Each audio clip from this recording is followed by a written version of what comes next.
like you said. Take a deep breath when you're getting ready, and you know, I always tell my friends, like, don't just forward stuff because it's so easy now. It's a click and you can send it to a whole mass of people. But what's happening is people take a piece of disinformation and they spread it, and then people start sending it around, and then people say, well, it must be true because, you know, 10,000 people have looked at it and commented on it. But you go back and say, where's the evidence here? Where's the actual fact? Like, where's the hard evidence that this actually happened? It's not there, but it's being propagated and pushed, and it's emotional. I get it. I see this stuff sometimes too. I read it, and my first response is I want to, you know, oh, I'm angry about this, or how dare they do this? But then when you dig into it, it's actually, there's nothing there. And going back to the P.10 education, you know, growing up in the United States, certain parts of history were taught one way. And then when I went overseas and I started studying, for example, the history of one issue from the point of view of the people of that country, it was completely different than the way it was taught in the United States. And there's a reason why it was taught a certain way in the United States, because of the influence of propaganda. And this goes back to the 1800s. And propaganda, by the way, the Russians aren't the only people that do propaganda. Other empires use propaganda very effectively. And I started to look and say, okay, actually, this issue, when you see it from the historic perspective of the people that I thought were evil, is actually completely different.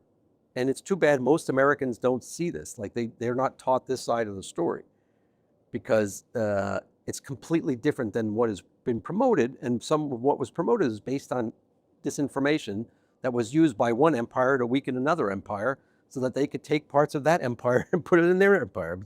You know, it's been going on forever. Disinformation is nothing new. It goes back to biblical times. That's true. And I also like your point that you said that we also have to see like there is a big difference between the opinion and the factual information. So we don't have to, if we hear from somebody that's just stating, but again, we have to check if there is a factual information or it's just the opinion of the person. Yes. Yeah. I mean, again, everyone's entitled to their opinion, you know, assessments, but look for facts. Like, try and do some research. There's a lot of stuff that's put out in the U.S. media. It's one of my complaints about the media. It's become a lot of assessment, a lot of opinion, but not a lot of hard reporting. Just, these are the facts, like objective. You know, one of the things I think AI can do today is you can, like, for example, our podcast, we do a daily intelligence report, and it's all based on AI driven. There's no assessment at all.